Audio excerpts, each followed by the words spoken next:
Hello everyone, myself Simran Chaudhary and welcome to all about agriculture with सिमरन।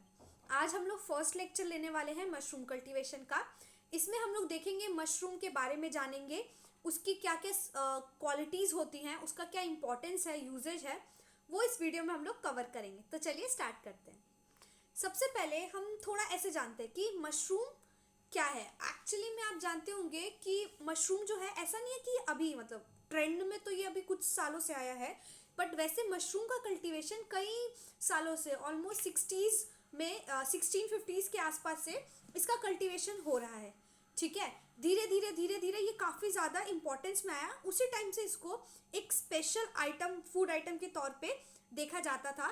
पर धीरे धीरे इसके हमें जब बेनिफिट्स पता चले, रिसर्च सेंटर्स खुले, इस पे रिसर्च किया गया, इसके बेनिफिट्स पता चले गए, देखा गया कि इसको स्पॉनिंग करके जब हम इसका कल्टीवेशन करते हैं तो आगे जाके ये फ्यूचर फूड बन सकता है हम लोगों का। इसे एज अ फ्यूचर फूड भी कंसिडर किया जाता है। तो मशरूम की इंपॉर्टेंस धीरे धीरे बढ़ने लग गई। आप जानते होंगे DMR, ये डायरेक्टरेट ऑफ मशरूम रिसर्च है, जो कि हिमाचल प्रदेश सोलन में है। यहाँ इसने सबसे ज़्यादा, अगर इंडिया में इस मशरूम पे रिसर्च किया है तो इसी आप कह सकते हैं इसी डिपार्टमेंट ने किया है। ठीक है, इसी मशरूम रिसर्च सेंटर ने किया है। इसलिए सोलन जो है उसमें सबसे ज़्यादा मशरूम कल्टीवेट किया जाता है और उसे मशरूम सिटी ऑफ इंडिया भी कहा जाता है। ठीक है, तो हम लोग स्टार्ट करते हैं। और इंडिया में ये 2 से 4 डिके अगो है मशरूम हमारा। ठीक है, तो सबसे पहले आती है बात मशरूम की डेफिनेशन क्या है। तो मशरूम, जिसे टोडस्टूल भी कहते हैं, ये फ्लैशी स्पोर है। ठीक है, फ्लैशी एक फ्लैशी पार्ट होता है और ये स्पोर बियरिंग फ्रूटिंग बॉडी होता है फंगस का। ठीक है, जो कि आपके ग्राउंड के ऊपर, सॉइल के अंदर, या फिर किसी फूड सोर्स पे, जो डेड डिकेइंग फूड सोर्स होते हैं या आपके डेड डिके ट्विग्स होते हैं आपके उसके प्लांट्स वगैरह के, ट्री के, उसके ऊपर ये ग्रो करता है। ठीक है, तो अब mushroom is a fleshy spore bearing fruiting body of fungus typically produced above ground on soil and on its food source। ठीक है, या हम इसको सरल भाषा में कहें तो ये रिप्रोडक्टिव स्ट्रक्चर है मोस्ट ऑफ द फंगाइज का। ठीक है, ये आपका किंगडम फंगाई को बिलोंग करता है और फाइलम बेसिडियो माइटोकोटा को बिलोंग करता है। ठीक है, मशरूम को और भी अलग अलग नामों से जाना जाता है। अगर आपके पास बायोलॉजी होगी 11th-12th में, तो you know mushroom is also known as puffball, bolete, stinkhorn and morel. ठीक है, आगे बात करते हैं।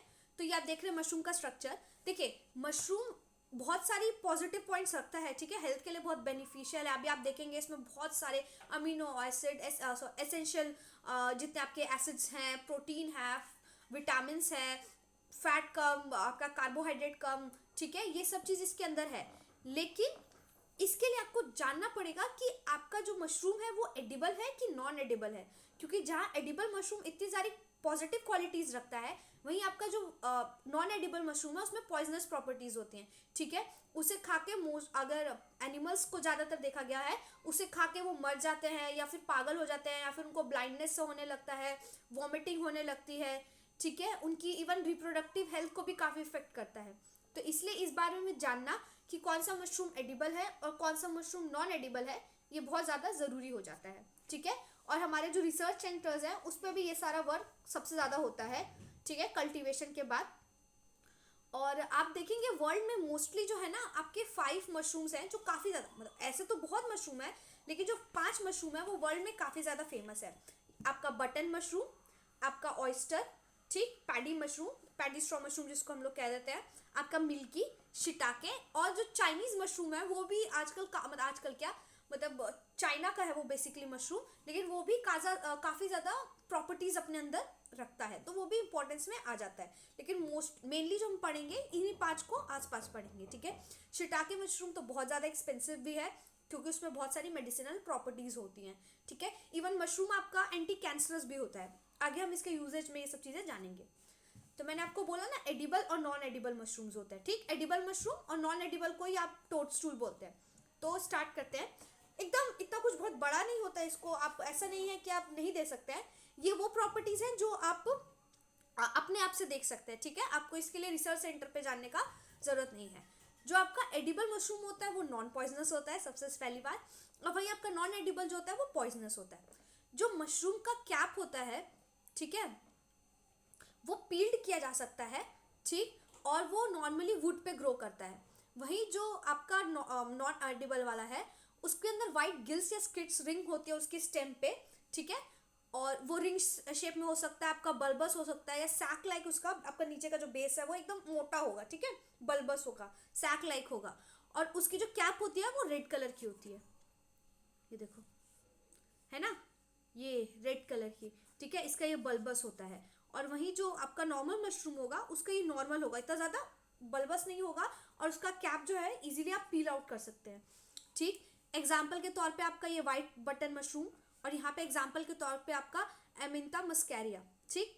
इसकी जो स्मेल है एडिबल की वो काफ़ी ओडो मतलब प्लीजेंट स्मेल होती है। वही आपके जो नॉन एडिबल होते हैं, पॉइजनस होते हैं, उसकी स्मेल जो है काफ़ी मतलब बैड ऑडर होता है, पंजेंट स्मेल होती है, ठीक है। एडिबल वाले का टेस्ट भी स्वीट होता है, वही नॉन एडिबल का टेस्ट बिटर होता है, ठीक है। ओडो सॉरी, ये ओडो नहीं है, वॉर्म लिखा है। आपका जो एडिबल मशरूम है उसके आसपास आपको जब आप उसका देखेंगे जहाँ पे ग्रो किया गया है, नेचुरली अगर ग्रो किया है, आई एम नॉट सेइंग कि आपका ये फैक्ट्रीज में या फिर लैब में ग्रो किया है, अगर आप नेचुरली आपका मशरूम ग्रो किया गया है तो उसके आसपास आपको वॉर्म दिखेगा, ये ओडो नहीं वॉर्म है, ठीक है। लेकिन जो आपका नॉन एडिबल वाला है उसके पास आपको कोई वॉर्म्स या कोई अर्थवॉर्म वगैरह नहीं दिखेगा, आपको कोई भी वो सब, ठीक है।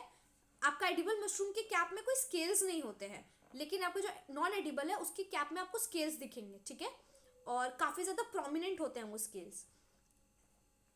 जब आप एडिबल मशरूम को कट करेंगे, ठीक है, तो वो स्टेन ग्रीन या पर्पल नहीं होगा, काफ़ी लेट जाके वो ऑक्सीडाइज हल्का सा हो सकता है, ठीक है। लेकिन नॉन एडिबल को आप जैसे ही कट करेंगे आप कुछ देर में देखेंगे कि वो ग्रीन या पर्पल कलर का कन्वर्ट हो गया है, ठीक है। ये कुछ इंपॉर्टेंट पॉइंट्स थे, डिफरेंस था एडिबल और नॉन एडिबल मशरूम के बीच, और ये इंपॉर्टेंट है, ठीक है, आपको जानना चाहिए, क्योंकि डिस्क्रिप्टिव में तो ये आ ही जाता है आपका, इसे सेमेस्टर एग्जाम्स वगैरह जो होता है, और ऐसे भी अगर आपका कॉम्पिटिटिव एग्जाम में आता है तो इस सब के पॉइंट्स इसे इजी कंसिडर किया जा रहा है, एटलीस्ट इसे नहीं छोड़ना चाहिए टाइप्स, ठीक है।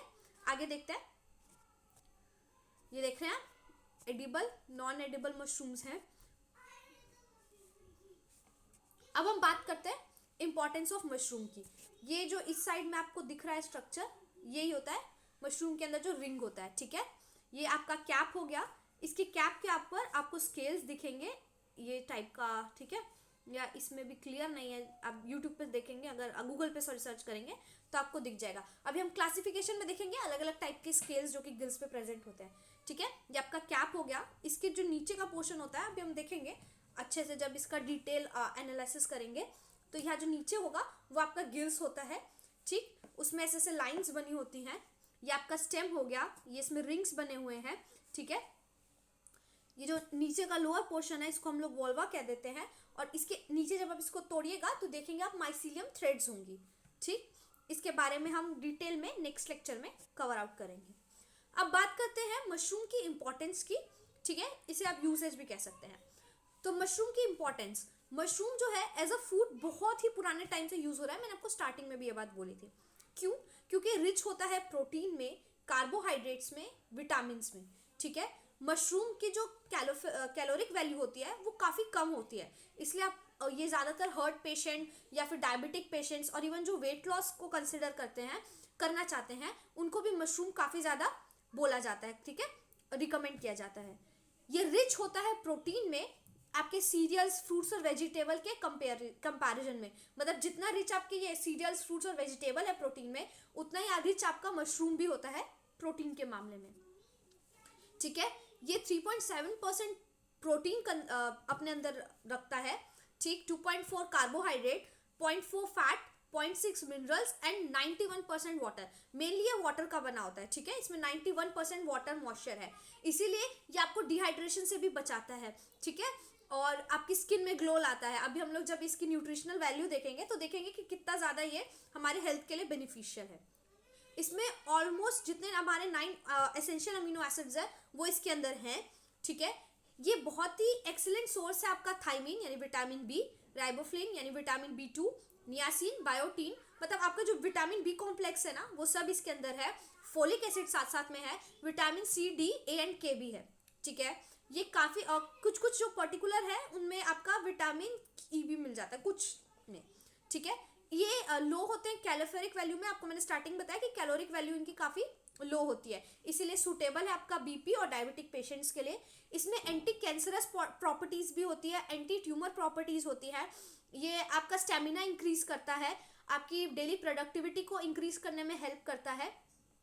ठीक, प्रोटीन मशरूम में, इसमें जो एक और जो बहुत इंपॉर्टेंट बात होती है इसमें, कि आपके मशरूम में जो प्रोटीन है वो 60 to 70% डाइजेस्टेबल होता है। ठीक है, इसलिए बॉडी आराम से उसे डाइजेस्ट कर लेती है। इसमें फाइबर कंटेंट भी आपका कवर आउट हो जाता है इसी वजह से। ठीक, तो ये था मशरूम के बारे में छोटा सा लेक्चर।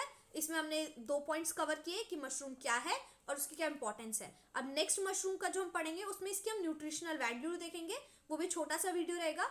उसके बाद हम जो करेंगे उसमें हम इसका क्लासिफिकेशन, मॉर्फोलॉजी, और हमारे जो मैंने आपको 5 मशरूम के बारे में बोला, white mushroom, shiitake mushroom, white button mushroom, shiitake mushroom, paddy mushroom, आपका ओयस्टर मशरूम, और एक और कौन सा है, याद करो, प्लियोट्रोपस जो होता है आपका वो मशरूम, नहीं वो तो ऑयस्टर। हाँ, ये सब हम लोग इसमें कवर करेंगे। ठीक है, उसकी पूरी डिटेल्स जानेंगे, और फिर उसके बाद हम इसका आपका स्पॉन क्या होता है, स्पॉन फॉर्मेशन देखेंगे। उसके बाद हम लोग इनका कैसे कैसे इनको ग्रो करते हैं वो सारा इसका मेथड स्टार्ट कर देंगे। ठीक है, थैंक्स फॉर वॉचिंग।